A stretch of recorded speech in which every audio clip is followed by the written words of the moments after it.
Well, that was tricky, but I've managed to get as close as I possibly could to the new Huawei Mate X, which, according to Huawei, is the world's fastest foldable 5G phone. That's quite a title.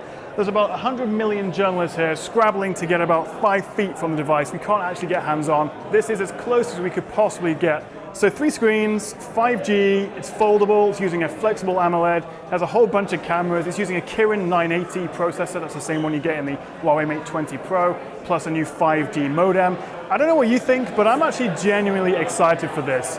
A lot of people aren't sure about whether foldable phones, tablets are gimmicky or actually a next generation device. But what we've seen so far from Samsung's Galaxy Fold and this new Mate X, of which personally I think looks a lot nicer, the bezels are much thinner, you have 3 screens in total, a 6.6-inch main daily driver screen that you're going to use for most of the stuff, a smaller 6.3-inch screen, 6.38-inch screen on the back, which when you're taking selfies or taking someone's photo, they can actually see what their finished photo is going to look like, which is great if you're into your photos.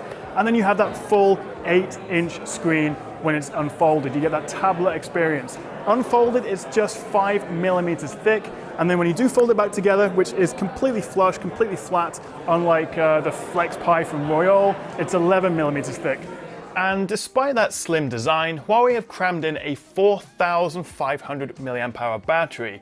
Now, they didn't actually give any battery life quotes. I assume there's still lots of optimizations to be done, but the Mate X will come with the world's fastest phone charger, a 55-watt supercharger, which is up from the already very quick 40-watt charger you get on the Mate 20 Pro, and promises to give you 85% of the battery in just 30 minutes.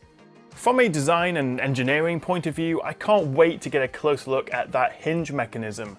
Huawei are calling it a falcon wing design, and as impressive as it does seem, we'll have to wait and see about the long-term durability. We also get a 2-in-1 fingerprint and power button on the Mate X, as well as a curved grip on the back to make it easier to use one-handed. I think Huawei have been really smart with the design, as they've put the power button, the cameras, and that rear grip all together on one edge, meaning that when you do have it opened up in tablet mode, you get a beautiful edge-to-edge screen with almost no bezels. But my first thought was, aren't those outside screens going to get scratched? But Huawei say they will be offering a Mate X cover case that's designed to protect the screens while still making it easy to unfold. So I'm genuinely really excited about the Mate X, but since it is such a different product, I wanted to get the reactions and first impressions of a few of the other guys here at this event. I see like so many phones every year and they're all kind of the same. I think that Mate X is, I'm just going to say, it's probably the nicest phone that I've seen. The Galaxy Fold was cool, but just a few days later, you know, this I think is so much nicer. Actually being able to use it as a normal phone, where the Galaxy Fold has that really tiny screen on the front, will make a massive difference. Definitely one of the most exciting products that I've ever seen, and I really want to use it more, really want to hold it, really want to fold it, and yeah, just really want one. So I think the challenge for any phone manufacturer is really to be able to take that idea that might sound crazy and or gimmicky and make it practical. Do we really need a phone, a device that can switch between a phone and a tablet? The one thing I'm kind of thinking about is, will this ergonomic grip be helpful? Will it be counterintuitive? Will that make this a better device or a worse device than the Samsung Galaxy Fold? Oh, I own a fair number of jackets, but I'm not as proud of that collection as I am my waistcoats. I believe that is how you say it over here, isn't it? It is, yeah. Good. Vests. Oh, just waistcoat. Okay. One syllable. What do you need? You know? I learned today that a sweater over here is called a jumper. It's a jumper, yeah. Whew. Keep expecting people to be wearing jumpsuits everywhere, which would be fun. The first impressions are that it is sexier than the Samsung offering because it folds flat.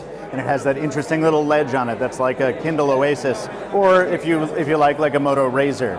You have to be excited about foldables, or I don't understand you. We were talking about something that's a phone when it wants to be, and a tablet when it wants to be.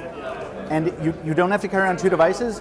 Also, you don't have to carry around one device that does one of those jobs poorly.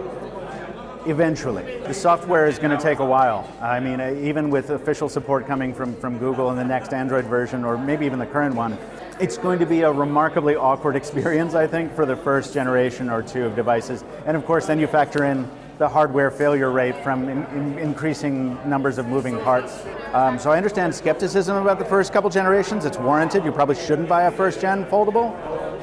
But It's going to be the future, and it's going to be an exciting future, I think.